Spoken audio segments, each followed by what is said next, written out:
Before we dive in, just wanted to give a quick shout out to Matrixport, the sponsor of this week's episode and one of the fastest growing, largest digital asset platforms based out of Asia. More on them soon to come. All right, everybody, welcome back to On the Margin. I'm joined today by Mr. Teddy Vallee. Vallee? I should have asked that before. Both work. Depends on where you are in the world. Awesome, you're an easy-going guy. If this episode today seems especially well put together, that's because this is actually our second try doing this. Actually, yeah. Teddy, thanks so much for joining, man. Yeah, good to be here. Before we dive into it, could you just give us kind of like a background on yourself, how you kind of got into and founded Pervalle? Perfect. Yeah. So I originally started off on the equity side of things, an equity analyst, sort of understanding how companies make their money and what the world's going to look like over the next 2 to 3 years, and then just counting back to today. Realized I wasn't really just an equity and value type of guy. Didn't want to wait 7 years for value to manifest. So I was obsessed with the future and discounting, understanding what the future looked like, because I thought in order to have an edge as an analyst, I needed to have an idea of what the future looked like. So that led me down this whole process of leading indicators. So I left that shop to work at 2 other macro firms, and then built out effectively a leading indicator process of what growth looks like over the next 6 to 12 months. So I founded Pervalle in October of 2018, and then have since been building out the firm, building out the team. We trade basically stocks, bonds, currencies, commodities, and now digital assets. So we have a crypto arm, just hired a crypto analyst. And we've just been focused on trade and macro, and pretty excited about the whole macro environment today. Great. Well, one of the reasons I'm so excited to talk to you, aside from your good looks and charm, is because you trade so many different assets. So you've got a great just view of the macro landscape kind of in general. I'd love to actually kind of start with the dollar, with that just being such an important asset. So just starting from like a 10,000 level view, what is your view kind of where the dollar's at today? Yeah, I think over the longer term time frame, the dollar's definitely going to be lower. The budget, the financial situation in the U.S. was just not sustainable at all. And I think over the past 10 years, we've effectively had so many dollars come to the U.S. because there's been no global growth at all. So annualized growth was about 3.6% on a 7-year annualized number, the lowest ever. And when you have such a lack of growth globally, capital flees to try to find some growth. So interestingly enough, they came to the growth tech companies. So no growth in the rest of the world. Everyone piles into the U.S. tech companies. Capital comes to the U.S. Highest rates globally, more capital comes to the U.S., which causes this feedback loop to drive up equities and then drive the dollar higher. I think that has effectively changed, where growth profiles now are more interesting in the rest of the world, and equity markets are more interesting in the rest of the world. The forward returns are way more interesting than in the U.S. So I think the dollar, based on that long-term sort of capital flows perspective, likely has downside. And if you add in also the budget situation, I mean, we built out effectively a budget model of what deficits are going to look like going forward, and have a few toggles. And you're looking at 5 to 6% of GDP per year in this conservative estimate, which is anywhere from 1.2 to 1.8 trillion dollars per year. And this is just our base case, not even really adjusting much, which I think you could have some potential upside, especially if you have more stimulus deals or any type of fiscal packages. So I think long term you have some issues. Short term, there's some interesting opportunities. I think this is the first time in a while you've had some actual old school macro opportunities, and what I mean by that is the growth differentials coming out of COVID are very, very divergent. So, for example, right now the U.S. I think the economy is extremely strong. And will continue to be strong throughout the next 6 to 9 months, call it. However, in China, the economy is slowing at a pretty decent pace, and they didn't do anything after COVID hit. They didn't do any type of stimulus. So you have these policy divergences, these growth divergences, and now also because of that, a policy divergence. So the U.S. is starting to talk about tapering and hiking, and we've gotten some recent information that the PBOC might be thinking about cutting rates. So you haven't really had these crazy divergences. And in Brazil, for example, another one, they've been hiking rates over the past, call it 2 to 3 months. So you're starting to see some pretty serious divergences in the macro landscape. So short term, I find some attractive pairs on the dollar, like dollar yuan. I think the dollar strengthens versus the Chinese yuan. Um, Super interesting. And then, but at the same time, I think the Brazilian real strengthens versus the dollar. So there's a lot of macro idiosyncrasies in the short term. Could you kind of walk me through what would a scenario look like where economic growth in the U.S. actually starts to pick up, the central bank or the Fed starts to basically taper, but we've kind of started to see, as you mentioned, like other central banks like the PBOC kind of starts to lean more dovish. So what does the scenario look like where you have kind of global central banks easing at the same time where you have the U.S. tightening? And do you think that's a realistic possibility? Yeah, I think so. I think specifically with China, definitely. With some of the other central banks, with the ECB is probably not going to make a move on the policy side. Their growth profiles are decent, however, they're much more exposed to China than we are. So if China's slowing down, that could sort of feed its way through Europe. I think the backdrop is the dollar, effectively having a bid under it as capital sort of comes here for growth. And that's this, call it 3 to 5 month period, which you've seen recently in some of the dollar strength against some of these individual idiosyncratic things. I think from the first part of your question on what does it sort of look like in the U.S., I think the economic data is still going to be completely strong. Yep. For example, last week, the Bank of America credit card data was up 23% on a 2-year rate of change, so no COVID comps, none of that stuff. 2 years ago, it's up 23%, which is like just absolutely, from a macro data standpoint, I've never seen anything like this. And that's through July. This is without any stimulus, right? We had the last checks that we got, and the last checks that were basically sent out in the mail were in March. We're now in July. This was July 3rd. It was up 23% on a 2-year rate of change. Like, the numbers are just absolutely insane. So I think the U.S., I don't see that stopping. And one of the things that we've done a lot of work on, everyone's worried about the unemployment benefits rolling off. And the work that we did on this new child tax credit that kicks in on the 15th of this month is that this is going to actually be 186 to 200 billion dollars of fresh new capital for families to basically spend. And that's going to be half of all unemployment, not just the extended ones, all current unemployment benefits. So if you think about the next few months, you could have a situation where, in order to get an unemployment benefit, you have to be laid off. So it's contingent on you not having a job. However, to get the child tax credit, you can have a job. So everyone coming back into the labor force as these benefits roll off, because the jobs are there. There's 9.2 million jobs that are outstanding, the highest number ever. So you have those people coming back in, getting income from new jobs that they're now re-entering the workforce. And then you have the child tax credit. So you could have effectively more income than you have over the past 3 months. In the past 3 months, as of July 3rd, 23%. So on a 2-year rate change in retail sales, just like a credit card spending, absolutely insane. So you could have a situation where growth of the U.S. just continues to rip, and I think policymakers are really missing. I think a lot of people are really missing the strength that is still exhibiting itself in the U.S.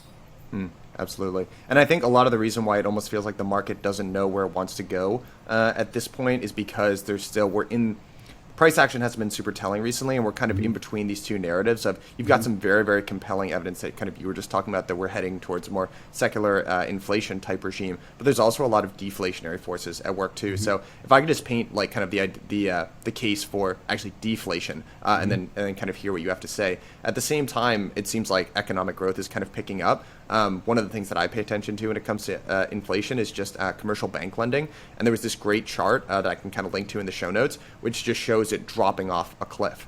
And actually, if you saw Wells Fargo the other day, they announced that they were essentially closing out individual lines of credit, which kind of tells me like you really need what you need to see inflation is the M2 money supply going up, right? And if commercial banks aren't doing it, and if we haven't crossed the Rubicon on the federal government side of things yet, that's not really getting created. And at the same time, the velocity of money is really dropping like a stone as well. So do you see kind of inflation despite that, or how would you kind of respond to kind of that bear case?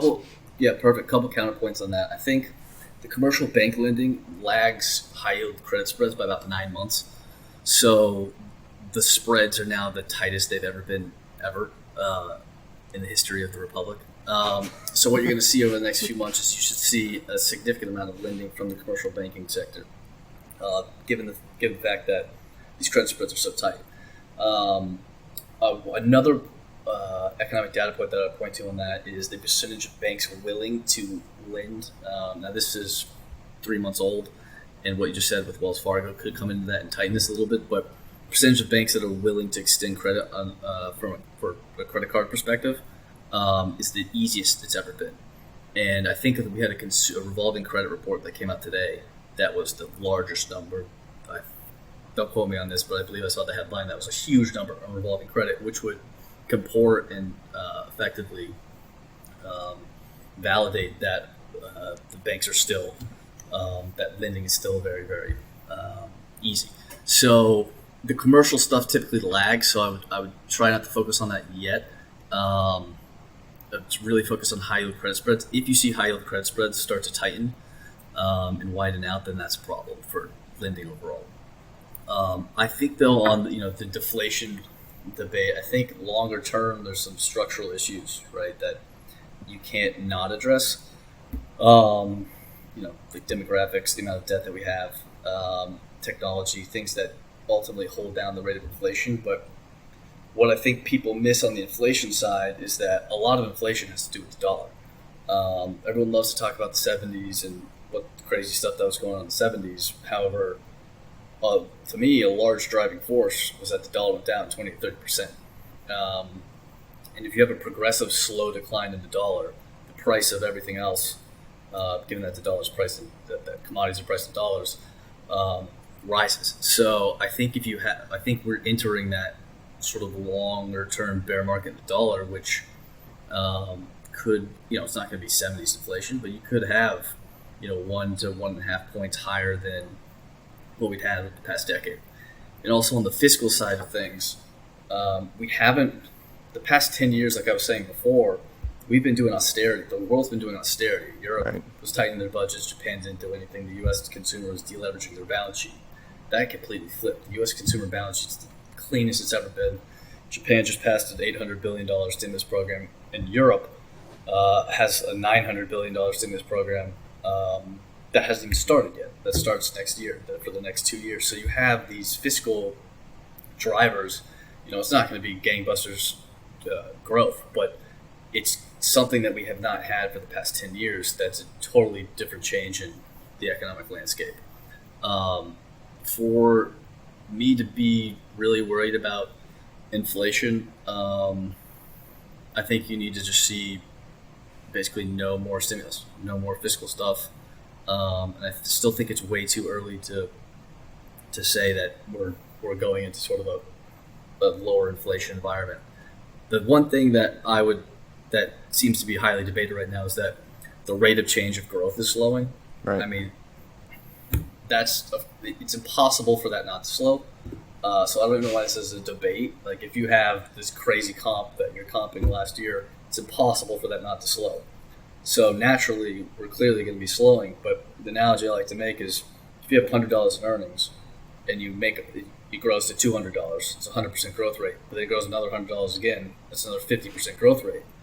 That's $100 to $300 in earnings power, but the growth rate's slowing. I mean, $300 is that's a huge amount of growth, even if it comes down. So that's sort of what the economy's, I think, is going to look like, where you're going from, up to potentially 13% nominal GDP this year to 6 next year, 5, which is still significantly above the past decade, off a higher base too. So that thesis I have some tough times with, but it seems like it's pretty prevalent right now in the market. Yeah. So what are the implications of if we actually do end up making that shift to secular inflation? As you mentioned, kind of the last period where inflation was something to worry about in U.S. markets, at least, was like the 70s, right? So basically you have an entire generation of investors and traders who have actually never really had to contend with that. So I guess let's start on kind of a high level in terms of like asset allocation. What are some of the big rotational shifts that you see if we move into that kind of secularly inflationary environment? Yeah, I think it's out of U.S. stocks. 70% of the U.S. market is in deflationary defensive stuff, so tech, utilities, healthcare, staples, and into areas of the world and sectors that benefit from actual economic growth. So Latin America, potentially parts of Asia, which are struggling right now, Europe, which is very cyclically oriented. And actually, side note, I just did some work on global GDP. Europe is actually the largest swing factor on global GDP. So, for example, the largest dollar slowdown that China's ever had was about $1 trillion. But Europe has had a $3 trillion swing in their economy. So they're actually a huge driving force on the global landscape from a cycle perspective. Which, side note, I thought it was just interesting. I just did some work there. Yeah.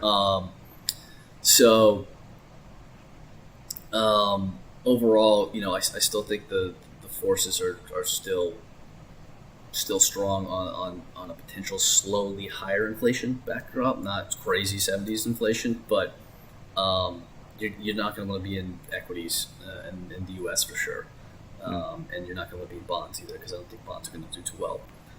Parts of the commodities markets should do well, and then crypto is super interesting, and I think it's yet to sort of prove as an inflation hedge, in the sense that, like CPI inflation, I think it protects you on inflation from currency debasement, but I don't know if it fully hedges you from CPI going to 4%. But from the currency debasement piece, it makes a ton of sense that we are going to have to print a ton of money because of the budget deficit, amount of Social Security, Medicare that we have to pay out going forward. That the only thing that's going to really hold its value in this new inflationary or currency debasement environment is some type of finite supply crypto asset, or maybe multiple. So let's kind of break some of that down. So let's talk about bonds first, and kind of what a rotation out of bonds would look like. One of the things that people pay a lot of attention to, or is gaining more coverage right now, is just real rates, which on the 10-year right now are pretty fairly negative, right? Mm-hmm. So where do you see real rates going, which are, by the way, nominal minus CPI inflation? So where do you see real rates going, and how do you see the impact on bonds in general if they persist as being negative? Yeah, I think real rates go a lot higher. Short term, and that's primarily, so this is like a 6-month view. I mean, long term, they probably go deeply negative, or more negative than they are. But I think short term, they could go positive from negative 90 basis points. I think they were today. The negative 90 basis points, the lowest, close to the lowest ever it's been on 10-year real rate, is effectively saying there's a 0 to 5% probability that we have any economic growth. So basically describing no probability to that. It's a real economic growth. I've laid out, and sort of thinking of the backdrop is one of the strongest economic growth environments we've had in over a decade, and maybe 2 decades. So the fact that, to me, to have the market saying there's 0 to 5% probability of that is, to me, is pretty crazy. And I think inflation in the near term is likely going to be contained because of the slowdown that's happening in China. China's credit, his impulse, and credit in general is decelerated. It's not a full slowdown like we've seen in 15 into 16 or in 2013. But it's a slow, it's a sharp enough decline that it takes some air out of sort of the break evens. So you have the break evens coming down at the same time that, or flat, at the same time that I think U.S. growth and nominal rates go up, which is sort of a double whammy for real rates. And you're already starting to see that in the price of gold, which is basically, if you run a regression on it, gold is saying that real rates should be at negative 60 basis points, negative 55, versus negative 90. So gold is already pricing in a lot of this tightening. And I don't think you're going to have a huge overshoot in inflation. I think where people are going to miss it is on more of the nominal growth side, or the real growth side, right, over the next few months. Longer term, I think we're probably going to have issues with the interest expense of the U.S. government, and just rates overall from rising. So, maybe there's some type of cap that comes in, or they're just not able to rise given the amount of debt that we have. So in that situation, with continued fiscal and a lower dollar, real rates would really would go much lower. Yeah. So I hate this. When people give like the short term, long term thing, but like short term bearish, long term bullish that thing. But I think short term, I think tips go lower, real rates go higher, and then long term they probably steady trend lower. Yeah, absolutely. Can you actually help define for me, when you say economic growth, could we just be really explicit about what that means? Like, what are the metrics that you're kind of paying attention to? Because obviously, clearly, at least the folks at the central bank are kind of paying attention to Nothing. how's the market doing, right? Yeah. Yeah, I was just going to say the stock market. Yeah. But like when you say, economic growth, what are you kind of specifically talking about? So typically when I say that, I'm talking about nominal GDP or sort of retail sales or consumption, which is the majority of the U.S. Economy. But when I'm saying economic growth, it's typically nominal GDP. Got it. Okay, cool. So I guess if I was a central banker and I was trying to poke holes in your theory, I might say something like, hey, there's this very well documented effect called the wealth effect. And actually, there's like a 70% correlation that when stocks are going up, that means more people are spending money, so GDP should go up. So there's this kind of inherent link in between what's happening in the stock market and quote unquote real growth. Do you agree with that? Do you see them as being separate? Like, how are we going to have a high growth environment when the stock market isn't doing well? Yeah, I think it's a ridiculous policy agenda from the Fed, but it's actually, I've run the numbers, and actually the household wealth, the change in 2-year rate of change of household wealth has like a 70% R squared with 6-month forward growth. So we've seen we've seen the largest increase in household. It's up 27 trillion versus 2 years ago. The amount of household wealth that just happened over the past 2 years, or even a year, is just insane, which leads GDP by 6 months, which is implying that nominal GDP could be 11.5% based on the historical relationship. So I think them trying to make things go crazy to effectively drive spending is absolutely ludicrous. But the data behind it says that actually does happen. However, the downside and sort of the unintended consequences of that is if you get it too hot and then you pop a bubble, that's when you actually get deflation. If the equity market gets crushed, then that situation basically goes to the inverse. When people aren't spending, it's going down and down again. I would add to that as well that the other downside there is economic inequality. I feel like I'm always bringing it back to that, but I feel like that's one of the biggest problems that we also absolutely have. Absolutely. So if the equity market keeps just going straight up, then we're gonna have more problems on the economic front, equality front. So the Fed's like, we can't find anybody we have no idea why the disparity is getting larger. It's like, dude, come on, man, you guys are the primary cause. Take a seat, get out of here. What's going on, everyone? Excited to talk to you about one of my favorite new companies in the space, a company called Matrixport. If you're a longtime listener of the show, you know we spend a lot of time talking about this crazy environment of low yields that we're all living in. The big question is, if inflation is around the corner, how are we all going to protect our wealth? Well, Matrixport has some really, really interesting solutions I think you should check out. And the big thing is they do so many things, it's almost hard to cover everything in 30 or 45 seconds or whatever we have here. 2 things that I want you to walk away with. 1, they allow you to earn up to 30% yield. 2, they are leveling the playing field between institutional and retail investors. A little bit of background about this company. They are one of the fastest growing platforms based out of Asia. The really cool thing about these guys, they're literally a one-stop shop. Everything you need: custody, spot trading, OTC, fixed income, structured products, lending, asset management. These guys literally do it all. When they walked me through the demo, my jaw was on the floor the entire time. Here's what they've basically done. All of those crazy structured products that are available to institutions that allow them to earn so much yield, they've basically taken them, packaged them up in a way that anyone can understand it, and they made it available to their entire audience of investors. That is just a freaking awesome thing to do. Very cool mission, but also it allows you to manage your risk in a super sophisticated way and earn huge yields on this platform to protect you from the pernicious effects of inflation. So, for example, you can start earning 30% in APY on USDC today if you go to onthemargin.link/Matrixport. Again, that is onthemargin.link/Matrixport. I don't know what you're waiting for. Go check them out. Thank me later.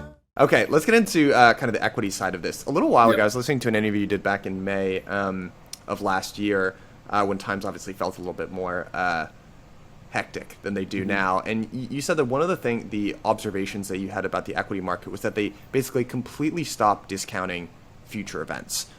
So do you still think equity markets are behaving that way? And talk to us a little bit about your kind of outlook on, let's say, U.S. equities Yeah. specifically. Yeah, I think they do. I think they have a much harder time um, discounting things and are much more liquidity driven. So the amount of excess cash that's in the system can completely counter any type of economic growth up front. So we did a study on the correlation between emerging markets and raw industrial commodities. So commodities that aren't actually influenced by traders or speculators. These are on the ground things that trade hand to hand between buyer and seller. Historically, those two have been unbelievably correlated, and for the past 2 to 3 years, the correlation broke down significantly. Meanwhile, the correlation to liquidity went up significantly. So, I think the equity markets are having, and it probably has something to do with this, with the passive investing, where they're buying at any price and just constantly allocating to equities, but they do not discount events or sort of changes in a lot of the economic landscape at a headline level. I think internally, like some of the relative ratios, call it financials relative to utilities, Yeah. do a very good job still. But if you look at a headline equity index, they have a very difficult time discounting basically the future. And then it will reprice within 10-15% within a couple of weeks.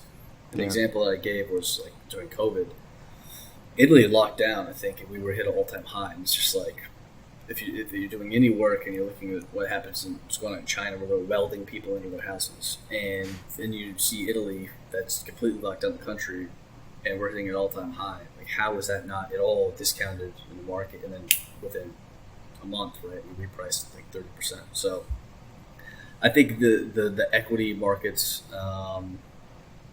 and it also, I believe, has something to do with the real rate equation. So as real rates go lower, Right. people are willing to pay more for equities. So for example, tech. If you look at growth stocks and the software index, the price to sales correlation, the multiple between real rates and price to sales of growth equities is 96%. So it's literally whatever way real rates go, that's where tech's going to go. And because tech's become such a large part of the market, when you have a slowdown or real rates coming down, people piling into tech, which is probably causing the index to sort of take flight. And that's probably also why, with a lot of liquidity causing real rates to come down, which is then leading to people piling into these low growth deflationary sectors, and then the equity market just trends and now goes sort of feet off of it and it keeps going. Your question on where do I sort of see things? The scenario I laid out before is that real rates are potentially going to go much higher. And if they go much higher, I think the equities are not going to do well at all. There'll be parts of the equity market on a relative basis. I still like energy. I've liked energy for like a year or so. It probably needs to give off a little steam, but energy relative to technology, I'll take that trade any day. I think overall the equity market, though, is pretty frothy. And the opportunity that I still think is outside the U.S. And it's not as clear right now as it was probably a few months ago, but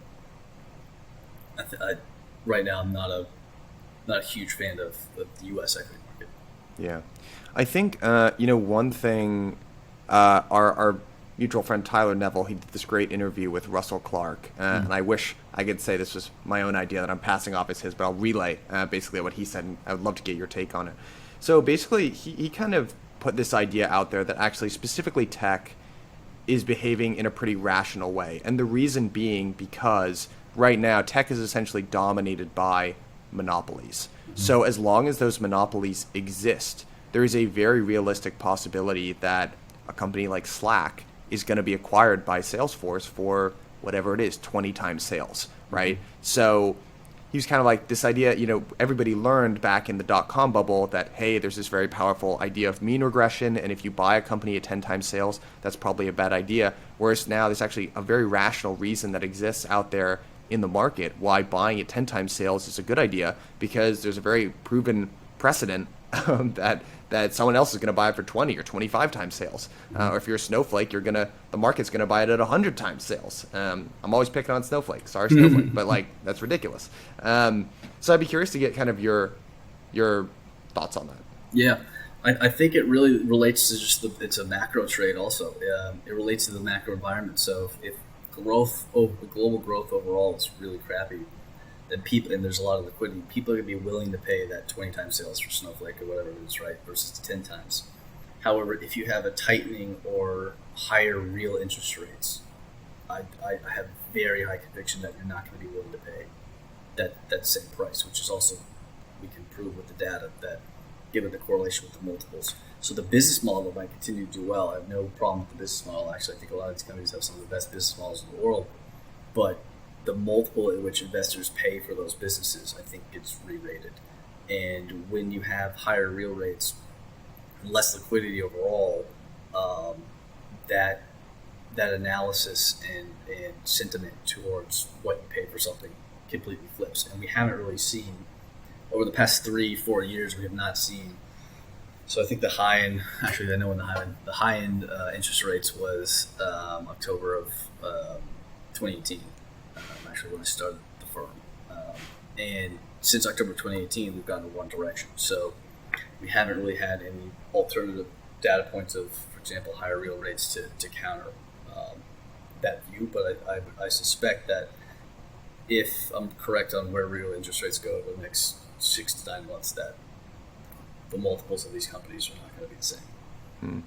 So higher real interest rates as well would be good for gold, which is something I know you've talked about as well. So I guess would you start looking at the yellow rock, as they call it, if you think real interest rates are trending higher, or is there a better place to put your money? I think longer term gold makes sense. It's already pricing in a lot of the tightening on the interest rate front. If I wasn't so confident in economic growth picking up, then I would say gold's super attractive. But right now, I'm sort of on the sidelines. I'd rather have Bitcoin versus gold. All right, that's a perfect segue into our last asset class here, which is Bitcoin. You were kind of one of the earlier sort of macro shops to really move into this space, I guess, of Bitcoin. So what was it about kind of the narrative that really kind of grabbed hold of you? So what initially got you thinking of it as a legitimate macro instrument, and how are you kind of viewing Bitcoin or crypto as an asset class now? Yeah. Well, to be honest, I'll give Dan Tapiola the credit. I had dinner with Dan, and he was just on his phone the whole time, like, look at this. Look at this. And he said to me, everyone in this room has no idea what crypto is. However, everyone in this room knows what a hedge fund is. 10 years ago, no one knew what a hedge fund was. Maybe 10, 20 years ago. And 10 years from now, everyone in this room is going to know what crypto is. So, that was initially sort of the seed that got me starting to think about crypto. Dan's so great. One day, man, I'm going to start a podcast. It's like after the podcast, because all the best stuff actually gets said right after the podcast ends. Yeah, right. And he did this. He had this quote. He's like, what are these macro guys? What are they even talking about anymore? What are they talking about? Like the Real or something? And he's like, he's just so bullish. And it's his pedigree is insane as well. Crypto, so it's just really entertaining to hear it come from him. Crypto is macro, I think, was his line. And then I started looking into it more, and I've been trading it leading up to that. And then when COVID hit, like, it really hit me. Like, right. The what's going on the fiscal side, I personally think we pulled forward like 5 years of monetary policy and fiscal policy, right? Like, if we did not have COVID and the economy started to slow and the Fed couldn't raise rates, then they would have been like, oh, let's do some fiscal spending, then like slowly do small amounts of fiscal spending, and that would have been 5 years, and people were like, oh, Bitcoin, it just happened like that. And I think we pulled those 5 years forward, and which makes that part of the digital asset ecosystem, the coins with finite supply, very interesting. Um, Given where I think the world's going to continue to go. And unfortunately, there's really no way out of this forward progression of the budget deficit, sort of the macro backdrop that we have. And it's only going to get worse, and especially if we do larger and larger amounts of fiscal, which I think is the only iteration, is sort of the new iteration of monetary policy, because if you can't lower rates anymore and you go into a slowdown, what do? You either go into depression and the stocks just keep going lower, or you likely do some type of fiscal and sort of get things going again. Right. So you have these spurts of economic growth, and that is not good for the budget deficit. That is not good for dollars, the amount of dollars that need to be printed. So, the work that we've done on, so then I started really getting into it, understanding the technology, and then I started applying our macro sort of thought process to the asset itself. And it turns out that Bitcoin has or crypto in general, but primarily Bitcoin, has it's the most returns during highly liquid, positive liquidity environments. So the 3 liquidity cycles that we've seen since 2010, 2011, Bitcoin's gone bananas. During negative liquidity cycles, however, it's traded down significantly or effectively flat. So all the returns have come from these positive liquidity cycles, which I thought was super interesting from a macro standpoint. And then after you get on Bitcoin, right, you start looking at ETH. And then after you look at ETH, you start looking at DeFi, and then basically other parts of the ecosystem. So now we're really focusing on other parts of the ecosystem, but from a macro perspective, Bitcoin in a portfolio to protect against the craziness of these guys that are not recognizing that there's any type of financial inequality and looking around is a phenomenal protection against that. Yeah. I'm curious, when you think of store value almost as a trade, do you think of that? I know you're more of a short-term trader, but or short to mid-term, but do you think of store value as almost a permanent trade? And what I mean by that is assets like gold, Bitcoin, that's supposed to protect against negative real rates. That's why there's that inverse correlation, right? When you think about kind of the history of financial or monetary crises, there's a book actually that my computer is sitting on right now by Ray Dalio, Big Debt Crises, and he does these great studies, right? And he talks about he's got like 50 different case studies of when governments or nations have really gotten into a lot of trouble, they've debased their currencies, etc. What always happens at the end is they always find a way out of it, right? So while it certainly seems like we're headed towards some sort of, I don't know, whatever you want to call it, national insolvency, bubble in sovereign debt, whatever it is, historically we tend to figure these things out. And that's why over a very long period of time, while gold has this very necessary place, it hasn't performed as well as other asset classes like bonds, equities, real estate, etc. So when you think of store of value, whether it be gold or Bitcoin, do you see that? Do you see there being a permanent, enduring need for that in markets? I think in today's, I think the macro environment today, absolutely. It's not going to trade on that over a 6, maybe 12-month time frame, but over a longer term time frame, right? If you look at the returns of Bitcoin since inception, they've just been unbelievable. So over a longer term time frame, I think it does provide store value. However, classic market participants would be like, how's it go down 90%, and how's that a store of value? But the store of value to me is protection against excess dollars, or just more dollars that are being put into the system, which to me seems like a very one-way bet. And also the Fed doing this crazy basic quantitative easing. It's a protection against, over the long term, against the craziness of the crazies, of the academics and the PhDs. Yeah. I think it definitely fits into a portfolio, and should be over a longer term period, but you have to size it right because it's somewhat of a volatile asset. Yeah. The volatility aspect is very interesting. There are plenty of very valid criticisms, I think, about Bitcoin, but the one I've really never been able to stomach super well is just the volatility, because it's too volatile to be a store of value, because if you look at Bitcoin over almost any time period longer than 6 months, 1 year, 3 year, 5 year, 10 year, it has outperformed almost every other asset class. So if you're looking at it from anything longer than a 1 year period of time, which you'd really ideally, that's why you'd want a store of value, right? Because it's insurance that you want in a very short period of time. Like, it kind of does fit that definition. Yeah, and I would also add that it's the return relative to the volatility is also greater than every other asset. So even though people say volatility, the return that you get for that volatility is the Sharpe ratio is over. I think it's 1.3, which is greater than basically every other asset class too. Yeah. So it comes down to a sizing thing. Yeah. So speaking of the volatility, I'd love to get your perspective on how you trade an asset class that's this volatile. Because actually, Dan Tapiero was like the third guest on this podcast, and he was basically like, look, in an asset this volatile, it's so difficult to trade, because if you're just out of the market on the wrong day, then you miss so much of the potential upside. And I know you love to trade. So talk to me a little bit, like, how do you think about moving in and out of this asset class? Do you kind of have a core position that you manage? Do you trade a little bit? Do you move all in, all out? Like, how do you manage that?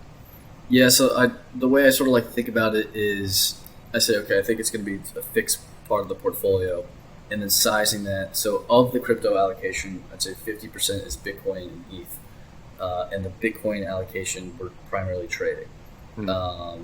So when things got really frothy and gets a little crazy, and our trading models are like, when I'm in Miami and there's barges saying buy crypto, and when I'm coming home from Miami and the Uber driver has his own phone separate from the main phones for Dogecoin, that's when I size that down a little bit. The other 50% are individual tokens that I think almost like value investments. So I want to own these for the next 5 years, and just sit on those. Do not trade those. Something that has strong tokenomics that are interesting to me, and then sizing up and down sort of the Bitcoin and ETH positions based off of liquidity, based off of sort of sentiment, what's going on, based off the charts, some of our trading models, that type of thing. Yeah. I'd be curious, because one of the things that I really appreciate the way you talk about macro in general is like putting growth at the center, because to me that's the most important story across a whole bunch of different narratives. And for me, just kind of living and breathing and being in crypto, there's real natural organic growth happening here.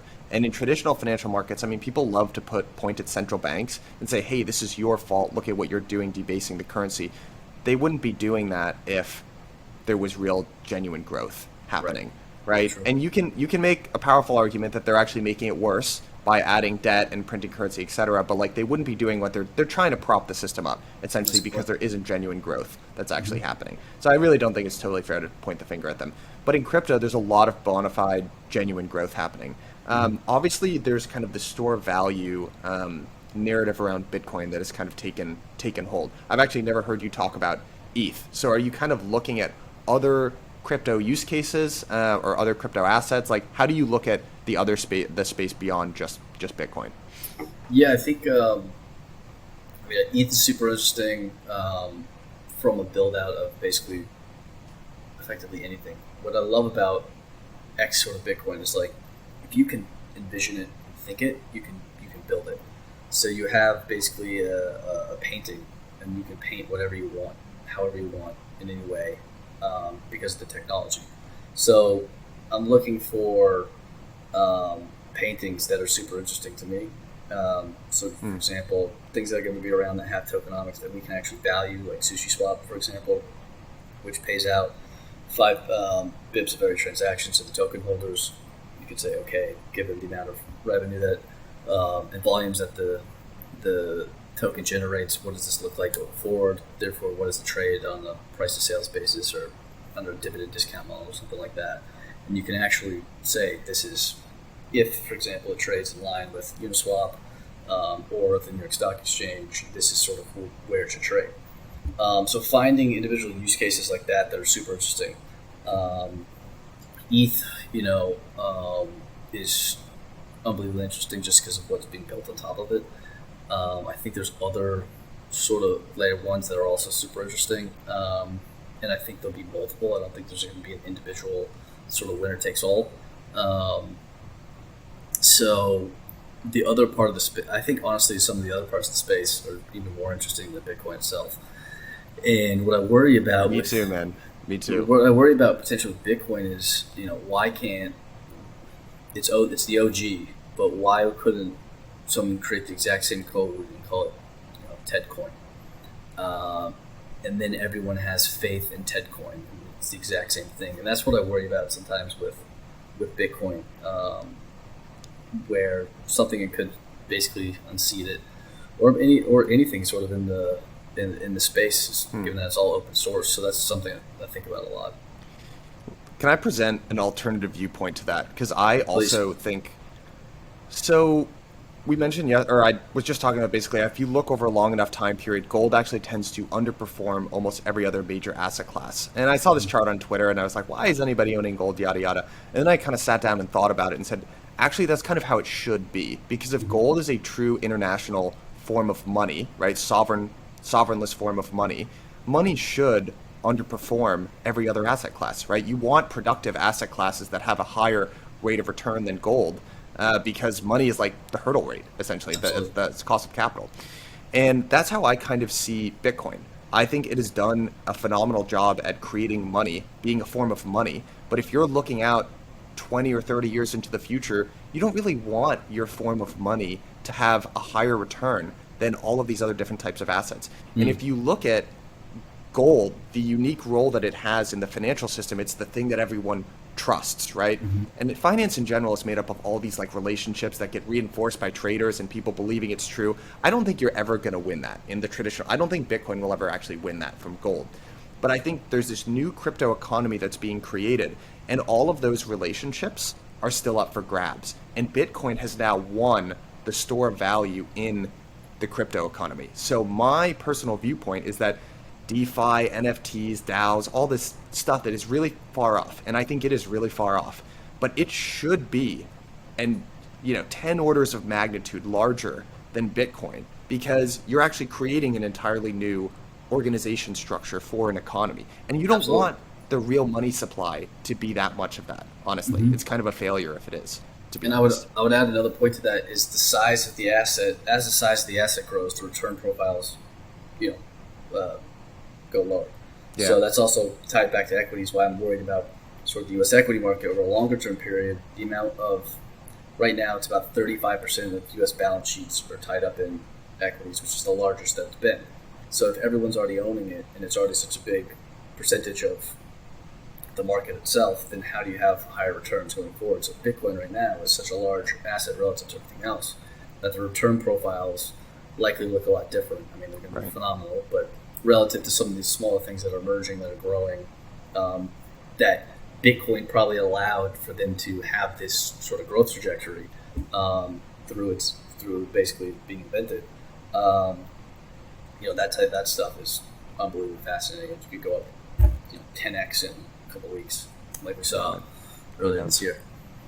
All right. Well, we're nearing the end of our time here, and I actually want to give you the opportunity to plug Pervalle a little bit. I got to give you credit. I think you guys have done the best branding job of any fund I know. Macro is back. If you go to any other fund, it's like investing with care or some like meaningless nonsense, and you're just like, boom, macro is back. So we actually rebranded it again to call it Macro 2.0. So macro's back. I love, but it implied that macro died, and I think macro's always been here, but people just haven't been doing it correctly. And this new thought process I'm creating, or that we've created, is Macro 2.0, which traditional macro funds only do well during. Typically, allocators would allocate to a macro guy because he was uncorrelated from the rest of the book. And during volatility events, they would do well, and that's where sort of the macro guy fit. To me, Macro 2.0 is taking advantage of both growth up, like we're talking about growth cycles, and growth down cycles, and sort of forecasting where those things are going to go, and then choosing. Because you're a macro guy, you can choose any asset class. I can go all the way down to the individual security if I want. So being able to take advantage of both sides of the cycle. And then the next iteration is basically 2.0, sort of like tech, is the cryptocurrency component, having a sleeve of the fund that we can trade in crypto and protect against potential currency debasement, but also take advantage of a lot of the new age of the economy. That's super interesting. So that's even the next iteration of the branding is Macro 2.0, where you take advantage of both cycles and you have the digital asset component to stay on par with the current macro environment. So if people want to find out more about you, your fund, what's the best way to do that? Just call me. If you go to pervalleglobal.com, you can reach out to us, info at Pervalle Global, or I believe my the office phone's on there, so give us a ring. Awesome. All right, Teddy, this has been a ton of fun, my friend. Thanks so much for being generous with your time. We'll have to do it again soon. Yeah, it's fun. Talk to you soon. Take care.